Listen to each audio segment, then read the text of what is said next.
So I just plugged in the Keurig. I filled up the water reservoir, and when it turns on, I get this prompt.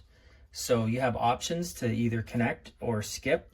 I'm gonna choose connect, so you're gonna see with me how to do it because I haven't done it before. So on the back side of it, there's a QR code. You could probably just search out it on the App Store, but I'm gonna use the QR code. Let's see if this will work. There we go. So open. There we go. I'm gonna get the app.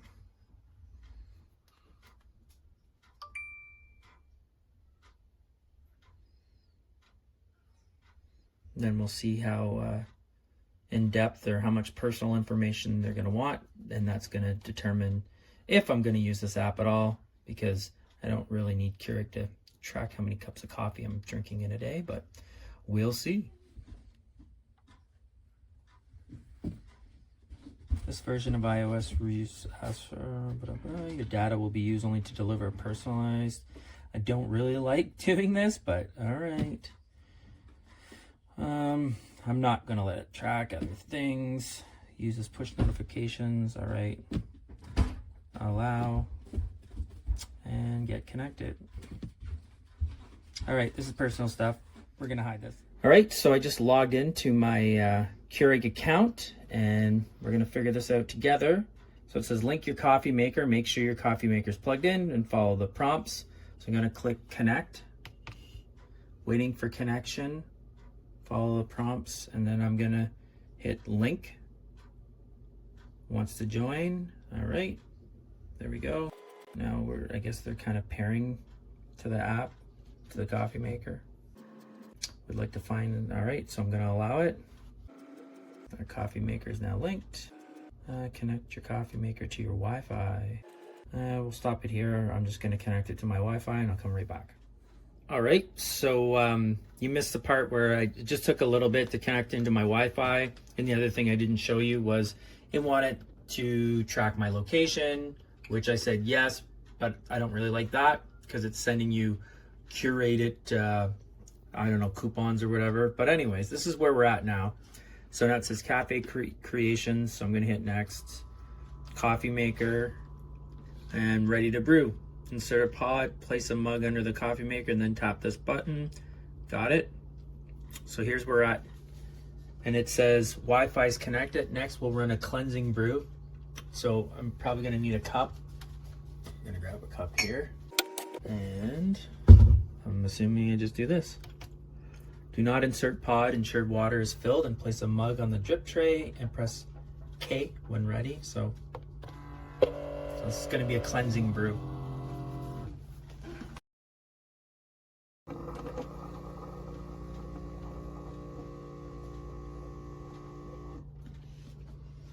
Says cleansing brew complete, successful, continue. Get to know your brewer before getting started. Here's a few things about your brewer. Recognize your K-cup pods by the way the roaster recommends. Choose your preferred strength. Okay, so you can save favorites. To make an iced drink, fill a non-glass cup with ice and brew, okay. And then hot water, dispense hot water and rinse between brews, so that's pretty cool. And press and hold the K to power off. Okay, so we're gonna make a coffee. I'm just gonna dump this water out. So I'm gonna brew my first coffee with this Keurig. I'm just gonna check for a second. Nope. All right, I'm gonna pop the pot in. That's pretty cool how it lights up there. It's probably reading the barcode anyways.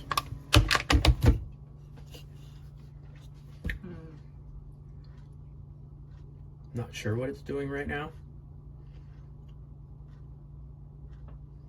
Oh, it actually recognized it. Tim Hortons decaf signature brew. What size are we looking for here? 12? All right, let's do 12. Oh, then it shows you on the prompts.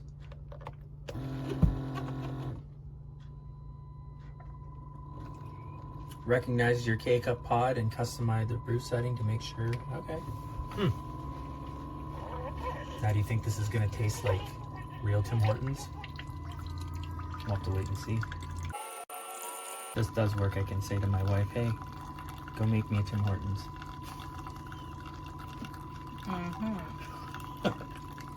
I'm the only one laughing.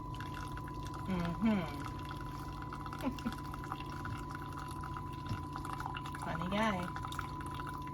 Funny guy.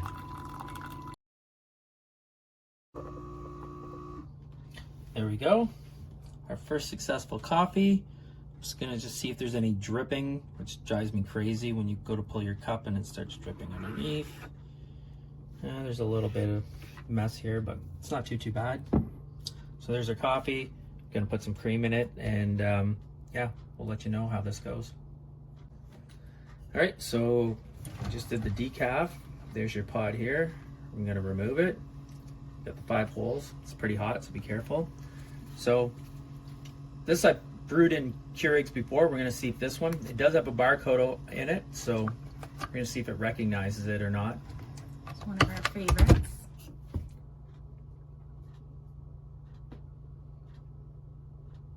I feel like we're playing like roulette here.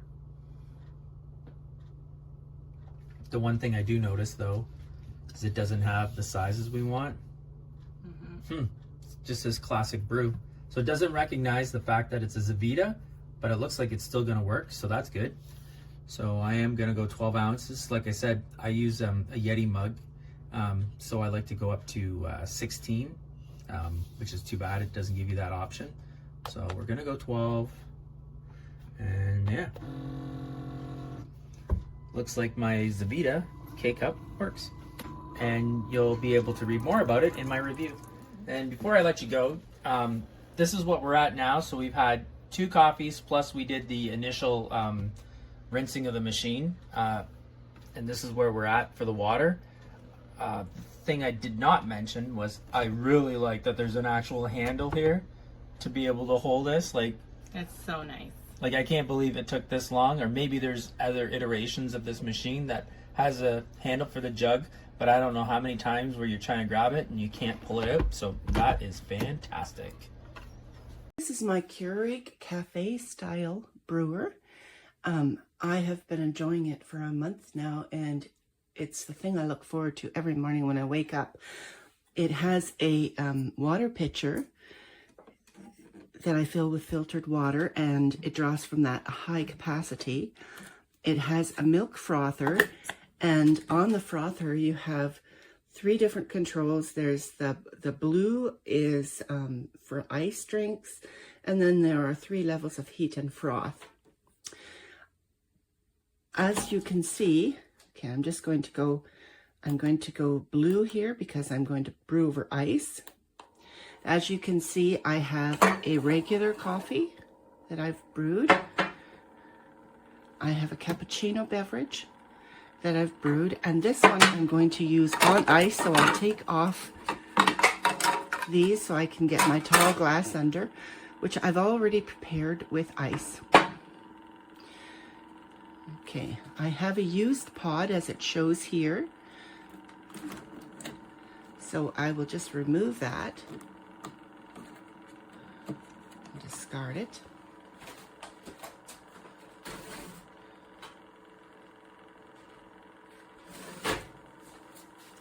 And I'm going to try a cookie jar.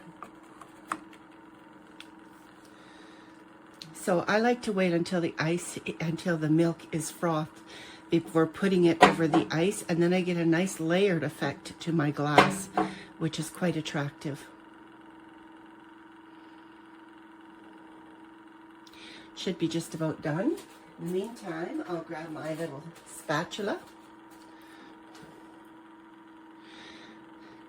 One of the things that I love about this machine is it talks to you to tell you what you need to do. It'll say when you need water, it'll say when you need to replace the pod. It says no pod detected, insert pod in case you forget. It will, when I'm making a cappuccino such as this, it'll tell me brewing will begin once the milk is frothed. So you get them both ready at the same time, hot and ready. Okay, I'm just going to stop this here now to make the video a little shorter. Just pour my milk in. Now, I'm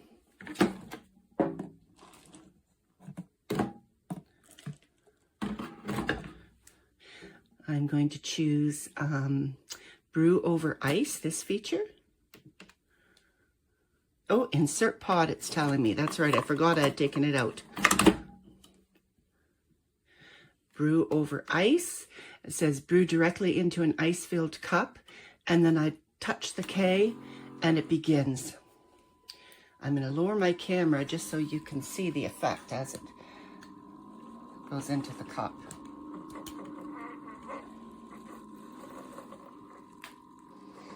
You can see a layer of brown is starting to form. It makes quite a nice drink. It's like a coffee shop experience without the big bucks. And you know exactly what's going into it. In my case, I have lactose-free dairy milk and the pods of my choice. As you can see, quite a pretty effect is created when you brew over ice like this.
Alexa, brew coffee.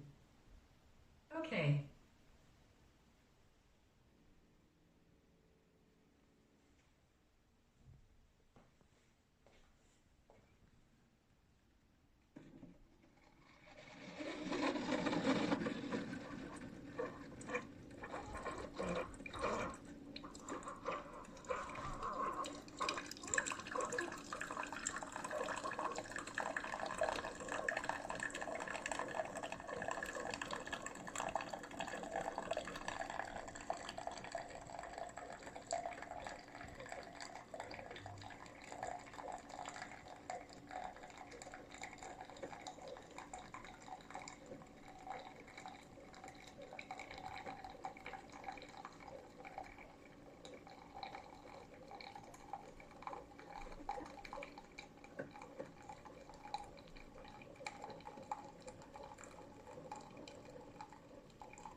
We're getting to know him well. Yeah, there's no stopping him, so. That secondary lead at second base is very important. Grounded to short, to second one, and back to first, double play. The third double play turned by the Yankees.